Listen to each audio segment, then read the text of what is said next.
Record বর্ষণে চট্টগ্রাম পার্বত্য অঞ্চলে বিপর্যয়, 6 জনের মৃত্যু, বিকল আবহাওয়া অধিদপ্তরের সব রাডার।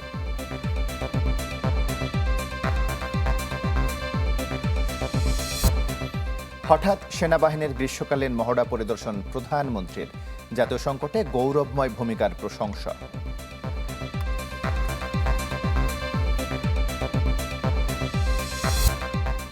টাঙ্গাইলে এনসিপির জুলাই পদযাত্রা, সাভারে হামলার অভিযোগে গ্রেফতার যুবলীগের 2 নেতা রিমান্ডে।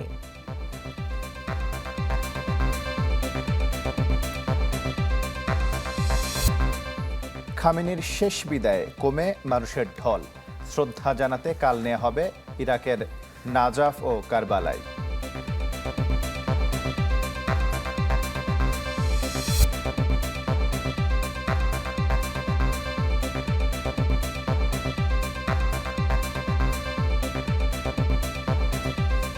আমন্ত্রণ চ্যানেল 24 রাত 10টার খবরে। শুনছিলেন সিলন ফ্যামিলি ব্লেন্টি শিরোনাম। আপনাদের সাথে আছে আমরা দুজন, আমি আশিক তমাল, আমি সাবিহা নিগার দৃষ্টি। নর্থ সাউথ ইউনিভার্সিটি থেকে জুমাতুল বিদা আমাদের সাথে যুক্ত হচ্ছেন। বিদায় খেলা তো সবে শুরু হলো, দর্শকদের মধ্যে না কেমন দেখছেন আমাদের জানাবেন।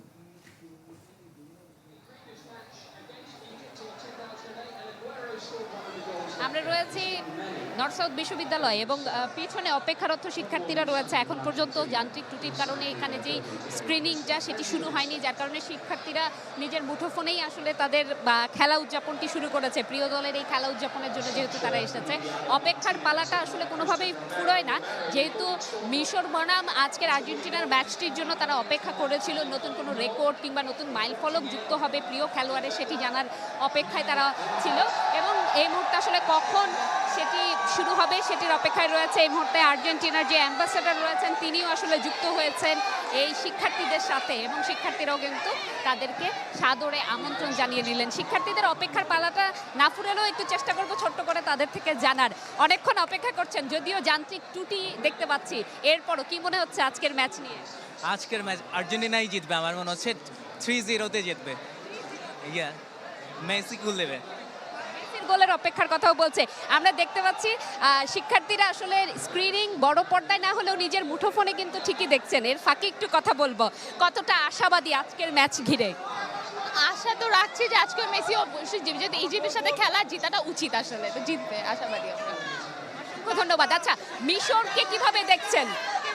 মিশরকে কিভাবে আসলে দেখছেন? মিশর দলটাকে, মোহাম্মদ সালাহ রয়েছে, নতুন করে আসলে নতুন কোনো মাইল ফলক আজকে মেসি গড়বেন কিনা 7 গোলের পরে 8 গোল দিয়ে, সেটি কি মনে হয়?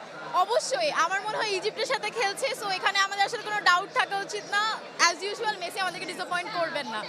অসংখ্য ধন্যবাদ। একটু মিশর নিয়ে কথা বলবো। মোহাম্মদ সালাহ রয়েছে মিশরে, অন্যান্য দলের তুলনায় বেলজিয়ামকে হারানো থেকে শুরু করে তাদের আসলে খেলার যে ধরন, এটি আসলে মানুষকে খুব উদ্বুদ্ধ করছে। আপনার কি মনে হয় মিশর আসলে কেমন প্রতিপক্ষ হবে? যেহেতু আমরা আর্জেন্টিনা সাপোর্টার 2006 সাল থেকে, অবশ্যই চাবো নিজের প্রিয় দল আর্জেন্টিনা জিতুক। কিন্তু মোহাম্মদ সালাহ মুসলিম প্লেয়ার, হ্যাঁ উনি আমার পছন্দের প্লেয়ার, তাই ওরাও ভালো খেলুক, কিন্তু চাই দিন শেষে যেন আর্জেন্টিনা উইন হয়। অসংখ্য ধন্যবাদ। শুনতে পাচ্ছেন যে পছন্দের প্লেয়ার মেসি থাকা সত্ত্বেও মোহাম্মদ সালাহকেও কিন্তু তারা সাধুবাদ জানাচ্ছেন, এবং শিক্ষার্থীদের যেই অপেক্ষাটা এটি এখনো মুঠোফোনেই আটকে আছে, কারণ স্ক্রিনিংটি এখনো শুরু হয়নি। আমরা একটু শিক্ষার্থীদের সাথে কথা বলবো, জানতে চাইবো চলতি বছর ওয়ার্ল্ড কাপে ইতিমধ্যেই 7টি করে গোল রয়েছে এমবাপ্পে, মেসির, এবং আজকের দিনে কি প্রত্যাশা রয়েছে? নতুন হ্যাটট্রিকের নাকি নতুন কোনো মাইল ফলকের? আই জাস্ট হোপ যে হচ্ছে মেসি আজকে তার টপ স্কোরিং যে স্ট্রিকটা এটা যেন বজায় রাখতে পারে, সে যেন হচ্ছে টপ বোর্ডটা মেনটেন করতে পারে, দ্যাটস অল। বিকজ অনেক প্রেশার থাকে এবং সবাই তাকে ঘিরে থাকে, so I just hope it's very hard যে তাকে মানে একলা হ্যান্ডেল করা। And after all the whole team অনেক ভালোই খেলতেছে, সো অনেক পজিটিভ আছে ব্যাপারটাকে নিয়ে। উনিও প্রত্যাশা করলেন এগিয়ে যাওয়ার গল্পটুকু আসলে এনারা এভাবেই ভাবছেন। আমরা একটু এখানে যারা মুঠোফোনে দেখছেন তাদের দিকে আরেকবার একটু যাব। তাদেরও তো প্রত্যাশার জায়গাটুকু রয়েছে, ভালো লাগা মন্দ লাগার জায়গাটুকু রয়েছে, সবাই মুঠোফোনে দেখছেন। এবং আজকের দিনে তারা মোহাম্মদ সালাহর যেরকম পারফরমেন্সের কথা উল্লেখ করছেন, আর্জেন্টিন দলের যেই অন্যান্য প্লেয়ার রয়েছে। বিদা, আপনাকে অসংখ্য ধন্যবাদ। রাজধানীর নর্থ সাউথ বিশ্ববিদ্যালয় থেকে আমরা চলে যেতে চাই মুন্সিগঞ্জে, সেখান থেকে যুক্ত হয়েছেন শুভ ঘোষ। শুভ যুক্ত হয়েছেন আপনি আমাদের সাথে। মুন্সিগঞ্জেও বড় পর্দায় স্ক্রিনিং করা হয়েছে খেলা দেখার জন্য, অনেকেই ভিড় করেছেন। দর্শকরা কি বলছেন আর এক্সাইটমেন্ট কেমন দেখছেন, সবকিছু মিলিয়ে বলবেন। দেখুন আজকে কিন্তু মিশরের বিপক্ষে অনেকটা বাঁচা মরার লড়াই নিয়ে মাঠে নেমেছে আর্জেন্টাইন প্লেয়াররা, তবে সমর্থকদের শেষ ভরসা কিন্তু রয়েছে মেসি কিংবা এমবাপ্পের মতো প্লেয়ারকে ঘিরে। আমরা এই মুহূর্তে রয়েছে মুন্সিগঞ্জের সুপার মার্কেট এলাকাতে। এই সুপার মার্কেট এলাকাতে কিন্তু আমরা দেখছি দর্শকদের মধ্যে এক ধরনের উচ্ছ্বাস কাজ করছে। এই মুহূর্তে কিন্তু শত সহস্র আর্জেন্টাইন সমর্থক কিন্তু এই এলাকাতে রয়েছে। আমরা তাদের সাথে কথা বলেছি, তারা বলছেন যে আজকের ম্যাচটিতে তাদের যে কোনো উপায়ে জিততে হবে এবং এইটি পরাজয়ে আসলে কিন্তু আসলে ব্রাজিলের মতো বিশ্বকাপের মঞ্চ থেকে তাদেরকেও বিদায় নিতে হবে, সেটি কিন্তু তারা বলছিলেন। আমরা তাদের সাথে কথা বলেছি, তারা বলছেন আজকের ম্যাচে যারা মাঠে নেমেছেন তাদের কাছে ভীষণ প্রত্যাশা রয়েছে তাদের।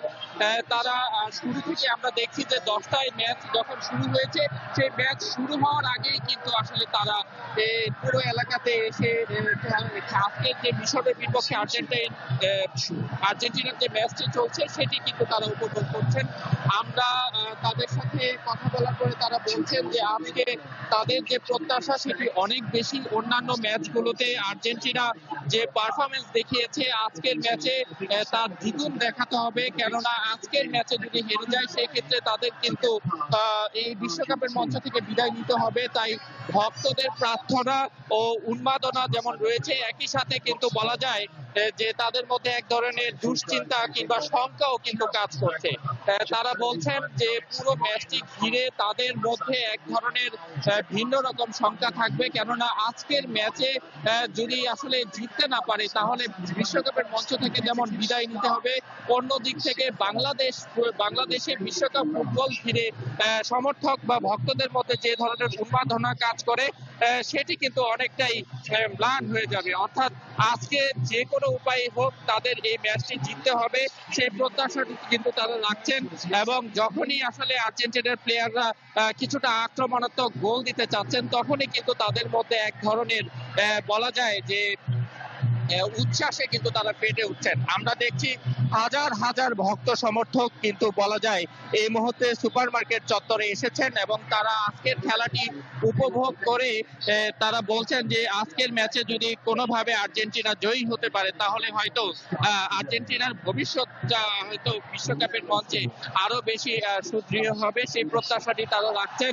বলা যায় আপনি দেখতেই পাচ্ছেন আমার পাশে এক ধরনের উচ্ছ্বাস আর ভয় আর শঙ্কা কিন্তু সমর্থকদের মধ্যে রয়েছে। এই ম্যাচটির পরবর্তীতে কি হয় সেটি দেখার অপেক্ষায় কিন্তু অপেক্ষা এবং প্রত্যাশার প্রহর গুনছেন এখন আর্জেন্টাইন ভক্তরা। জি, শুভ ঘোষ, ধন্যবাদ আপনাকে আমাদের সাথে যুক্ত হওয়ার জন্য। আসলে আমার ধারণা সারা দেশের বিভিন্ন প্রান্তে এরকম যারাই আছেন আর্জেন্টাইন ভক্ত যারা আছেন জনসমুদ্রে পরিণত হয়েছেন, সবারই একটাই চাওয়া, একটাই প্রত্যাশা, আজকে আর্জেন্টিনা জিতে যাক। দর্শক, রাউন্ড অফ 16-এর অন্য ম্যাচে নামছে ইউরোপিয়ান আন্ডারডগ সুইজারল্যান্ড ও লাতিন ডার্ক হর্স কলম্বিয়া। যেই ম্যাচে আলোচনায় কলম্বিয়ার আক্রমণের বিপক্ষে সুইজারল্যান্ডের ইস্পাত দৃঢ় রক্ষণভাগ। কানাডার ভ্যানকুভারে রাত 2টায় মুখোমুখি হবে দুই দল। বিশ্বকাপে আগের এক দেখায় জয়ী হামেস রদ্রিগেজের কলম্বিয়া। ইউরোপের শৃঙ্খলা নাকি লাতিন আগ্রাসন, সুইজারল্যান্ড কলম্বিয়া দ্বৈরথ দিচ্ছে সে জমজমাট লড়াইয়ের আভাস। নিজেদের ইতিহাসে একবার করে বিশ্বকাপের কোয়ার্টার ফাইনালে খেলা দু দলের জন্য যে ম্যাচ নতুন ইতিহাস গড়ার সুযোগ। সুইজারল্যান্ড এবারের বিশ্বকাপে দারুণ ছন্দে। গ্রুপ পর্বে স্বাগতিক কানাডাকে হারানোর পর রাউন্ড অফ 32-এ আলজেরিয়ার বিপক্ষে 2-0 গোলের জয় যাদের সঙ্গী। টানা 3 বিশ্বকাপ ম্যাচ জয়ের কীর্তিও প্রথমবার গড়েছে মুরাত ইয়াকিনের দল।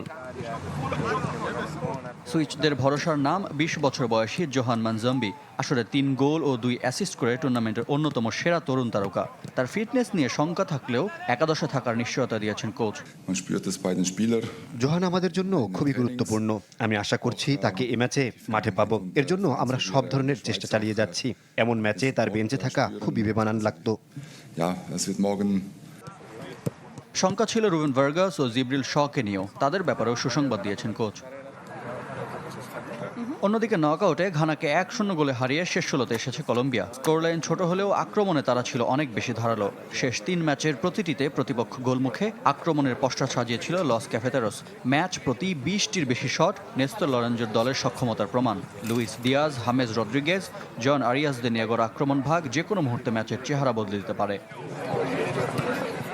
আসর জুড়ে রক্ষণেও দুর্দান্ত কলম্বিয়া, টানা 3 ম্যাচে ক্লিনশিটের পাশাপাশি আসরে কেবল 1 গোল হজম করেছে লুইস দিয়াজরা।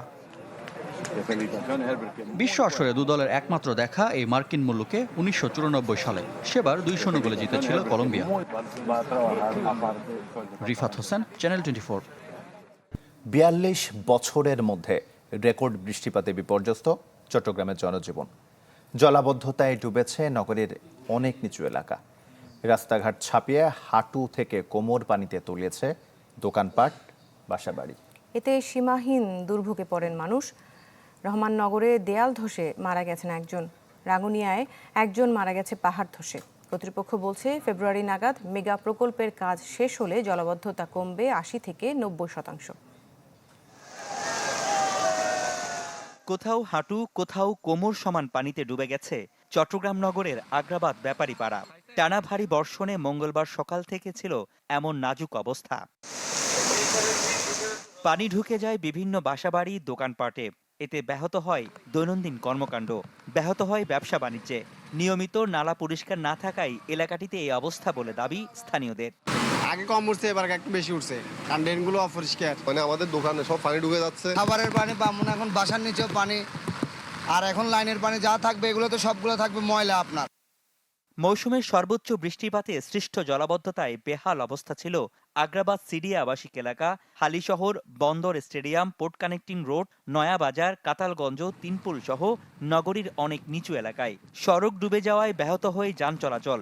চরম দুর্ভোগে পড়েন বিভিন্ন গন্তব্যে বের হওয়া মানুষজন। বাসার থেকে বেরোতে পারতেছি না, আমাদের ব্যবসা বাণিজ্য লস, দুদিন অনেক টাকা লস। আমরা আমাদের ময়লাগুলো আমরা যখন তখন আমরা পলিথিন করে আমরা ফেলে দিই ড্রেনের মধ্যে। 2010 সালের পর থেকে এই ধরনের পানি আর কখনো আমি দেখি নাই এখানে। জলাবদ্ধতার সার্বিক পরিস্থিতি দেখতে মাঠে নামেন সিটি মেয়র। ছিল জলাবদ্ধতা নিরসন প্রকল্প বাস্তবায়নকারী সংস্থা, সেনাবাহিনীর 16টি কুইক রেসপন্স টিম। তাদের দাবি আগামী ফেব্রুয়ারি নাগাদ প্রকল্পের কাজ শেষ হলে 80 থেকে 90% জলাবদ্ধতা থেকে মুক্তি পাবে নগরবাসী। ফেব্রুয়ারি নাগাদ আমাদের এই প্রকল্প পুরোপুরি যখন শেষ হয়ে যাবে, 36 সালের আশেপাশে যে জায়গাগুলো আছে এই জায়গাগুলোতে অনেকদিন ইনশাল্লাহ জলাবদ্ধতা হবে না। যে এখানে যত্রতত্র ময়লা, প্লাস্টিক, পলিথিন, কক্সিন, একটু আগে দেখেছেন আমি এখান থেকে নিয়েছি একটি প্লাস্টিক। তবে এটা আপনাদেরকে আমি অবহিত করছি, এই হিজড়াকালের কাজ এখনো শেষ হয়নি। আগামী জানুয়ারি ফেব্রুয়ারিতে শেষ হবে এবং আশা করি আগামী সিজনে আমি আপনাদের কথা দিচ্ছি এই এলাকায় পানি আর থাকবে না আল্লাহর মতো। ভারী বর্ষণে পতেঙ্গা সমুদ্র সৈকত এলাকার একটি সড়কের একাংশ ধসে গেছে। এছাড়া হাটহাজারী, পটিয়া, আনোয়ারা সহ বিভিন্ন উপজেলায়ও প্লাবিত হয়ে পড়েছে সড়ক ও নিচু এলাকা। বৈরী আবহাওয়ায় বিমানবন্দরে ব্যাহত হয় ফ্লাইট অবতরণ। পাহাড় ধসের আশঙ্কা থাকায় নগরীর বিভিন্ন এলাকায় ঝুঁকিপূর্ণ বসতি থেকে লোকজনকে সরাতে দিনভর মাইকিং করে জেলা প্রশাসন। রনি দত্ত, চ্যানেল 24, চট্টগ্রাম। অতি ভারী বর্ষণে বিপর্যয় নেমে এসেছে 3 পার্বত্য জেলা ও কক্সবাজারের জনজীবনে। দেয়াল, গাছ ও মাটি চাপায় মারা গেছে 4 জন। বৃষ্টিপাতের সবচেয়ে নাজুক অবস্থা বান্দরবানে। পাহাড় ও ভূমিধসে জেলার বিভিন্ন স্থানে সড়ক যোগাযোগ বিচ্ছিন্ন হয়ে পড়েছে। বেড়েছে সাঙ্গো মাতামুহুরী নদীর পানি। বন্ধ থানচির বিভিন্ন পর্যটন স্পট। বাইশারিতে পানিতে ভেসে গিয়ে মারা গেছে এক শিশু। কক্সবাজারের দরিয়ানগরে পাহাড় ধসে মারা গেছে এক নারী। আহত অবস্থায় উদ্ধার করা হয় তার স্বামীকে। উখিয়ায় দেয়াল চাপায় প্রাণ গেছে এক যুবকের। রাঙামাটিতে গাছ ভেঙে পড়ে মারা গেছেন এক বৃদ্ধ। ঝুঁকিপূর্ণ বিভিন্ন এলাকা থেকে মানুষজনকে সরাতে মাইকিং করছে জেলা প্রশাসন। বর্ষণ ও পাহাড়ি ঢলে খাগড়াছড়িতে বিপর্যস্ত জনজীবন। চট্টগ্রাম, সিলেট, ময়মনসিংহ, রংপুরের বিভাগের বিভিন্ন জেলায় স্বল্পমেয়াদী বন্যার পূর্বাভাস দিয়েছে বন্যা পূর্বাভাস ও সতর্কীকরণ কেন্দ্র। বলা হয়েছে আগামী 3 দিনে বান্দরবান, কক্সবাজার, ফেনী, চট্টগ্রাম, খাগড়াছড়ি জেলার নদীর পানি বিপদসীমার উপর দিয়ে বইতে পারে। এছাড়া উজানে ভারতের কিছু রাজ্যে বৃষ্টিপাতের কারণে সিলেট, সুনামগঞ্জ, মৌলভীবাজার, নেত্রকোনা, শেরপুর ও ময়মনসিংহ জেলার নদীর পানি বিপদসীমার উপরে উঠতে পারে। এদিকে পরিস্থিতি মোকাবেলায় পার্বত্য অঞ্চলের 3 জেলা ও কক্সবাজারের 200 মেট্রিক টন চাল ও 10 লাখ টাকা করে বরাদ্দ দিয়েছে সরকার। দুর্যোগ আসার আগে সতর্ক করার কথা যে প্রযুক্তির, সেটি নিজেই এখন সংকটে। দেশের 5টি আবহাওয়া রাডারের সবগুলোই বিকল। ফলে উত্তরাঞ্চল, হাওর ও উপকূলের বিশাল এলাকা কার্যকর পর্যবেক্ষণের বাইরে। আবিদ হোসেনের রিপোর্ট, ক্যামেরায় ছিলেন কৃষ্ণ সরকার। দেশ জুড়ে এখন সক্রিয় মৌসুমী বায়ু, কোথাও ভারী বৃষ্টি, কোথাও আবার তাপপ্রবাহ। কয়েকটি জেলায় ইতোমধ্যে জারি করা হয়েছে বন্যা সতর্কতা। প্রকৃতির এমন বৃষ্টি, মেঘ, শিলাবৃষ্টি, বাতাস ও ঝড়ের গতিপথ সম্পর্কে তথ্য দেয় আধুনিক রেডার। দুর্যোগের নির্ভুল পূর্বাভাসের জন্য যা বিশ্বের সব দেশেই অপরিহার্য। রাডারের গুরুত্ব হচ্ছে অত্যন্ত স্বল্প সময়ের যে পূর্বাভাসগুলো, সেগুলোর ক্ষেত্রে রাডার অত্যন্ত কার্যকরী ভূমিকা রাখে। শুধু অত্যন্ত কার্যকরী ভূমিকা বললে হবে না, স্বল্পমেয়াদী পূর্বাভাসের মেরুদণ্ড হচ্ছে রাডার। তাই রেডার শুধুই একটি প্রযুক্তিগত অবকাঠামো নয়, বরং জাতীয় দুর্যোগ ব্যবস্থাপনার অন্যতম প্রধান নিরাপত্তা ব্যবস্থা। কিন্তু বাস্তবতা হলো, বাংলাদেশের আবহাওয়ার পূর্বাভাস দেওয়ার জন্য যে 5টি রেডার রয়েছে, তার সবগুলোই এখন অচল। গত 4 তারিখ রাত্রি 8টার দিকে একটা ওখানে দমকা হাওয়া হয় এবং যার ফলে ওখানে ব্যবহৃত বৈদ্যুতিক ট্রান্সফরমারটি ড্যামেজ হয়, যার ফলে এখন রাডার স্টেশনে কোনো বৈদ্যুতিক পাওয়ার নাই, যার ফলে আমরা রাডার চালাতে পারছি না। পিডব্লিউডির ইঞ্জিনিয়ারদেরকে আমরা এটা অবহিত করছি চিঠি দিয়ে এবং তারাও ইনিশিয়েটিভ নিয়েছেন। মৌলভীবাজার, কক্সবাজার ও পটুয়াখালীর রেডার কাজ করছিল না বহু বছর ধরেই। গেল 1 মাসেই কার্যক্রম বন্ধ রংপুর ও ঢাকার 2টি রেডারেরও। রাডার ডাটা প্রতি 3 মিনিট 5 মিনিট অন্তর অন্তর পাওয়া যায়। এই যে অত্যন্ত স্বল্প সময়ের মধ্যে তথ্যপত্র পাওয়া যায়, তার মাধ্যমে আবহাওয়ার গতি প্রকৃতি অত্যন্ত সূক্ষ্ম নিখুঁতভাবে কি করা যায়, পর্যবেক্ষণ করা যায়। এবং পর্যবেক্ষণের প্রেক্ষাপট থেকে সেটার সাথে সম্পর্কিত যে দুর্যোগ আছে সেটার পূর্বাভাস তৈরি করা যায় এবং সেই পূর্বাভাস অত্যন্ত দ্রুততার সাথে কোন এলাকায় হবে সেটি জনগণকে জানিয়ে দেওয়া যায়। এই বিশেষজ্ঞের মতে প্রয়োজনের অর্ধেক লোকবল নিয়ে কার্যক্রম পরিচালনা করছে বাংলাদেশ আবহাওয়া অধিদপ্তর। আবির হোসেন, চ্যানেল 24, ঢাকা। হঠাৎ সেনাবাহিনীর গ্রীষ্মকালীন মহড়া পরিদর্শন করলেন প্রধানমন্ত্রী তারেক রহমান। সকালে মানিকগঞ্জের সিঙ্গারে ঘুরে দেখেন ফার্ম বেস, রেড মহড়া, যুদ্ধ কৌশল এবং সেনা সদস্যদের বাস্তবধর্মী প্রশিক্ষণ কার্যক্রম। এ সময় জাতীয় সংকট ও আইন শৃঙ্খলা রক্ষায় সেনাবাহিনীর গৌরবময় ভূমিকার প্রশংসা করেন সরকার প্রধান। মানিকগঞ্জের সিঙ্গাইরে চলছিল বাংলাদেশ সেনাবাহিনীর 9 পদাতিক ডিভিশনের অধীনে 8 বীরের গ্রীষ্মকালীন যুদ্ধ প্রস্তুতির মহড়া। আকস্মিকভাবেই সেখানে উপস্থিত হন প্রধানমন্ত্রী তারেক রহমান। সময়টা মঙ্গলবার সকাল। দেশের ইতিহাসে প্রথমবারের মতো কোনো প্রধানমন্ত্রী এ ধরনের মাঠ পর্যায়ে সেনা মহড়া সরাসরি পরিদর্শন করেন। এ সময় তিনি যুদ্ধক্ষেত্রে সেনাদের অবস্থান গ্রহণ, রণকৌশল, সমরাস্ত্রের ব্যবহার এবং বাস্তবভিত্তিক প্রশিক্ষণের বিভিন্ন দিক ঘুরে দেখেন। এক পর্যায়ে সেনা বাংকারে প্রবেশ করে মহড়ায় অংশ নেওয়া কর্মকর্তা ও সেনা সদস্যদের সঙ্গে রণকৌশল নিয়ে মতবিনিময় করেন।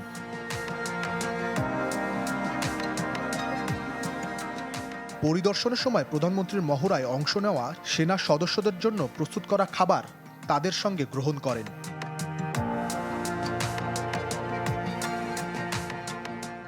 পরে বাহিনীর উদ্দেশ্যে বলেন, দেশের জনগণের আস্থার প্রতীক বাংলাদেশ সেনাবাহিনী, তাই শৃঙ্খলা বজায় রেখে পেশাদারিত্ব ধরে রাখার আহ্বান জানান তিনি। ভূয়সী প্রশংসা করেন জাতীয় সংকট মোকাবেলায় সেনাবাহিনীর গৌরবময় ভূমিকার।